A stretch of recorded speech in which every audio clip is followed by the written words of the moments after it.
You're listening to WCAT Radio, your home for authentic Catholic programming. Welcome.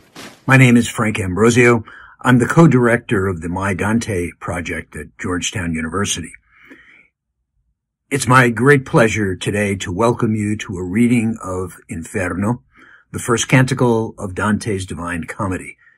It's voiced by Danny Fitzpatrick, and he's reading his own translation of the poem, which he recently completed in commemoration of the 700th anniversary of Dante's death in 1321. Poetry is meant to be spoken and heard. As Danny speaks, listen for the simplicity and economy of the English words and rhythms which Danny has discovered at work in Dante's native Italian. In their music and textures, we hear the primal power with which they break forth from silence, revealing the whole world, together with all of us, the living and the dead. So let's join Danny Fitzpatrick now on Dante's journey. Hello and welcome back to the Dante in a Year podcast. My name is Danny Fitzpatrick. Today, we're continuing our journey through Dante's Inferno with Canto 33, which means that we're down to our last two before we climb on Satan's flanks up through the hole in the center of the earth in order to issue to review the stars once more and begin our journey up the mountain of purgatory. But for now, we remain down in the very depth of hell. You may recall from the end of Canto 32, Dante has just approached two sinners who are encased in the ice together. One of them is chewing on the head of the other. So that's where we pick it up with Canto 33.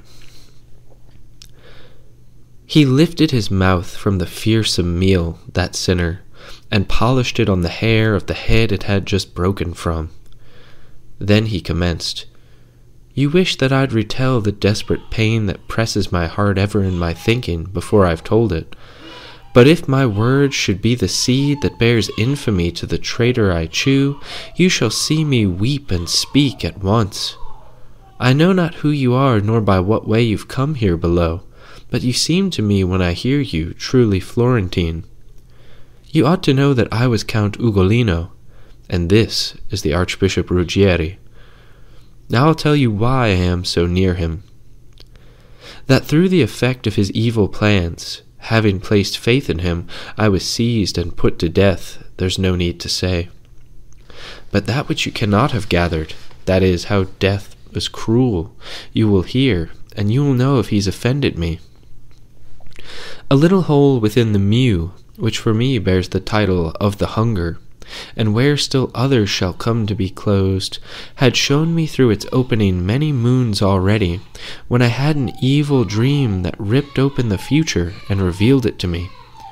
This one appeared to me master and lord, hunting the wolf and wolf cubs on the mountain for which the Pisans can't see Lucca. With lean dogs, studied and quick, he'd set out ahead of him Gualandi with Sismondi and Lanfranchi. After a short course the father and son seemed to me weary, and it seemed to me I saw their flanks torn with sharp canines. When I was awake ahead of the dawn, I heard my little sons there with me weep in their sleep and beg for bread. Truly you are cruel, if you do not already sorrow thinking of that my heart had announced, and if you do not weep, what else could you weep for?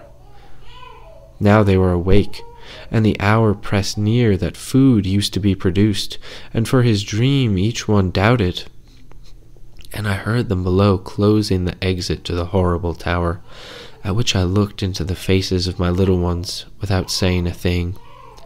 I did not weep, such stone had I become within. They wept. And my little Anselmo said, "You look at us so, father, what has taken you?"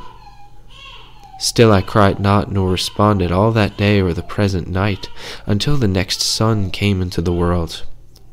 Once a few rays had passed into the dolorous cell, and I found on 4 faces my same aspect. I bit both my hands for sorrow. And they, thinking that I did it for want of food, suddenly arose and said, "Father, it would mean less sorrow for us if you would eat of us. You dressed us in this miserable flesh, and you should strip us." I calmed myself then, not to cause them more sorrow. That day and the next we remained all mute. Ah, hard world, why did you not open to us? Once we'd come to the 4th day, my gado threw himself stretched at my feet, saying, "My father, why don't you help me?" There he died, and as you see me, I saw the 3 fall, one by one between the 5th day and the 6th, at which I set myself, already blind, to spread my arms over each, and 2 days I called them after they died. After that, the fast grew stronger than the sorrow. When he had said this, with twisted eyes he seized again the wretched skull with his teeth, which bore down hard on the bone like a dog. Ah, Pisa, insult to the people of that lovely place there where sea sounds. Since your neighbors are slow to punish you, let Capraia and Gorgona move themselves and stop the mouth of the Arno, that every person in you might be drowned. For if Count Ugolino bore the voice that had handed over your castles, you ought not to have put his sons to such a cross. O new Thebes, their little age made Uguiccione and Brigata innocent with the other 2 the Canto names above.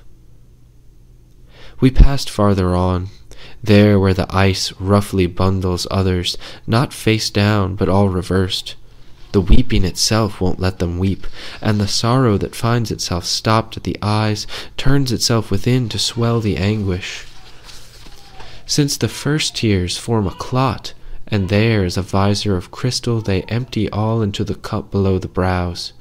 And even though, as in a callus, all feeling had ceased to have a seat in my face on account of the cold, I seemed still to sense a bit of wind, at which I, "My master, who moves this? Is every vapor here below not spent?" At which he to me, "You'll soon be where your eye shall make the reply to this, seeing the cause that blows such breath."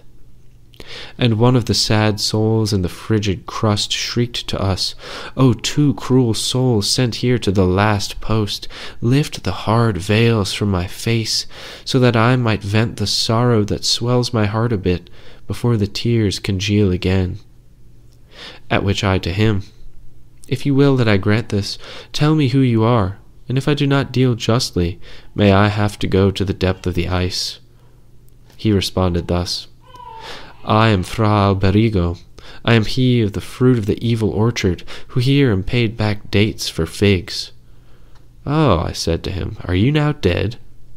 And he to me, "How my body stands in the world above, I bear no knowledge. Such advantage has this Ptolomea, that oftentimes the soul falls before Atropos has cut the threads. And that you might more willingly raise the inveterate tears from my face, know that, as soon as the soul hands over, as I did, its body, it is taken by a demon, which then governs it for all the time allowed it.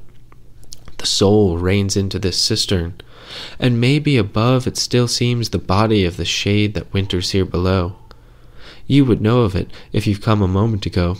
He is Ser Brancadoria, and many years are past since he was so enclosed." "I believe," I said to him, "that you deceive me, for Brancadoria has not yet died, and he eats and drinks and sleeps and dons his clothes." "In the ditch above," he said, "of the Malebranche, there where the gripping pitch boils, Michel Zanche had still not come, when this one left the devil in his place in his body, like one of his kinsmen, who carried out the treachery with him. But now stretch out your hand to me, open my eyes." And I did not open them, and courtesy was to be rude to him. "O you Genoese, men separate from every custom and full of every malice, why are you not dispersed from the world? For with the worst spirits of Romagna I found such a one of yours that for his works now bathes in spirit there in Cocytus, and still in body seems alive with those above." So, We've got one more canto. We've gotten so far down into hell now that Dante is meeting people whose souls have fallen into hell while their bodies are still alive in the world above.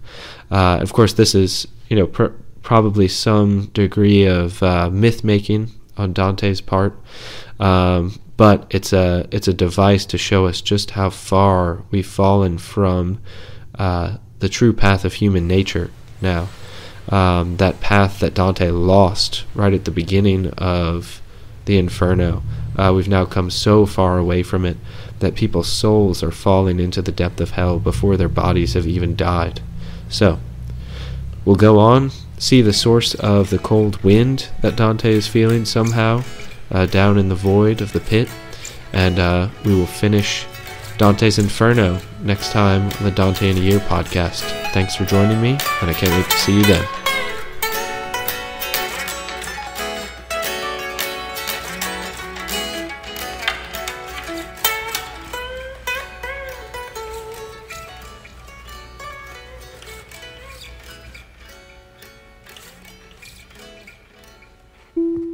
Hello, God's beloved.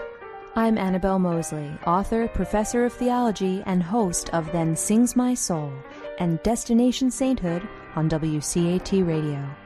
I invite you to listen in and find inspiration along this sacred journey we're traveling together to make our lives a masterpiece and, with God's grace, become saints. Join me, Annabelle Mosley, for Then Sings My Soul and Destination Sainthood on WCAT Radio. God bless you. Remember, you're never alone. God is always with